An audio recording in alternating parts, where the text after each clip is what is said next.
সুপ্রিয় দর্শক, আমি বোর্ডে লিখেছি পারমাণবিক শক্তিধর দেশ। তার মানে আজকে টপিক হট টপিক। আজকে আমরা জানবো পারমাণবিক শক্তিধর দেশ কয়টি ও সেই দেশগুলো কত সালে তাদের পারমাণবিক শক্তিধর দেশ হিসেবে আত্মপ্রকাশ করে। চলুন আমরা আস্তে আস্তে জানি। সম্পূর্ণ ভিডিও দেখুন, অনেক মজার কিছু আজকে শিখতে চলেছেন।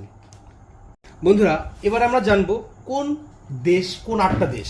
আচ্ছা, প্রথমে দেখেন আমি লিখেছি ইউএসএ, অর্থাৎ United states of America.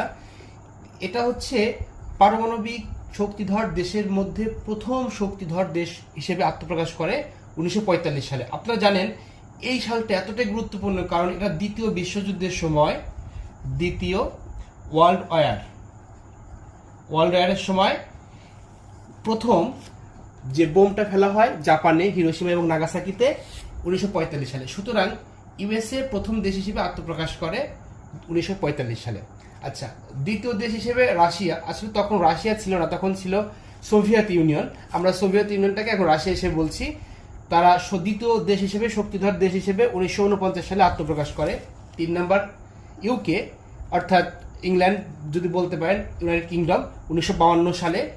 4 number France most important, ঠিক আছে। আমরা আসলে কেন ইম্পর্টেন্ট বলছি, ফ্রান্স 1960 সালে, চায়না 1964 সালে, ইন্ডিয়া 1974 সালে, পাকিস্তান 1998 সালে এবং নর্থ কোরিয়া 2006 সালে। আমি কেন ফ্রান্সটাকে ইম্পর্টেন্ট বলছি, কারণ আপনি এই দেশগুলোর কথা চিন্তা করেন, আমেরিকা, রাশিয়া, ইংল্যান্ড, চায়না, এই সব দেশগুলা কিন্তু বিশ্বের মোড়ল টাইপের, তাই না? বিশ্বের মোড়ল। সুতরাং এদের কাছে পারমাণবিক অস্ত্র থাকবে স্বাভাবিক। এদিকে ভারত পাকিস্তান আপনি ইজিলি মনে রাখতে পারবেন, কারণ ভারত পাকিস্তান চিরশত্রু, সুতরাং মনে রাখতে পারবেন। এখন ফ্রান্স দেশটা হচ্ছে আপনার এই সকলের লিস্ট থেকে একটু বাইরে, সুতরাং এটাকে আলাদাভাবে আপনি একটু মনে রাখুন। আর নর্থ কোরিয়া কিং জং উনের দেশ, 2006 সালে প্রথম আত্মপ্রকাশ করে যে এর পারমাণবিক অস্ত্র আছে। এখন কথা হচ্ছে, আমরা জানলাম 8টা দেশ, তাই তো? এই 8টা দেশ। এখন এই 8টা দেশ ছাড়াও আরো কিছু দেশ তারা নিজেদের মতো করে পারমাণবিক অস্ত্র পরিচালনা করার ব্যবস্থা করছে এবং তৈরি করার ব্যবস্থা করছে, কিন্তু এখনো স্বীকৃতি পায়নি বা নিজেরা স্বীকার করে না। এর মধ্যে একটা দেশ হচ্ছে ইসরায়েল।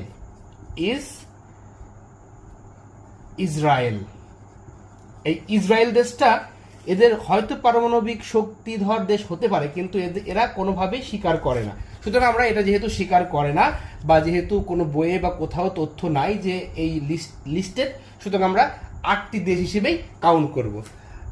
এখানে আর মনে হয় কোনো প্রশ্ন নেই। আমরা বিস্তারিত জানতে চাইলে আমাদের একটা ভিডিও অনেক বড় হবে। আমরা জাস্ট পারমাণবিক শক্তিধর দেশ কয়টি এবং কোন কোন দেশ কোন কোন সালে পারমাণবিক শক্তি অর্জন করে সেগুলো জানলাম।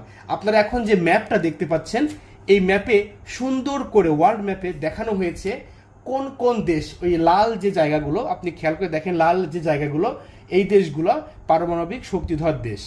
সুতরাং ম্যাপ দেখলে ক্লিয়ার হয়ে গেলেন এবং সাথে যদি আমার এই ক্লাসটা করেন অবশ্যই ক্লিয়ার হবেন। ধন্যবাদ সবাইকে। যদি কিছু জানার থাকে অবশ্যই কমেন্ট সেকশনে জানাবেন এবং ভিডিওটা বেশি করে শেয়ার দেন যেন আপনার পরিচিত সবার কাছে চলে যায়। ধন্যবাদ।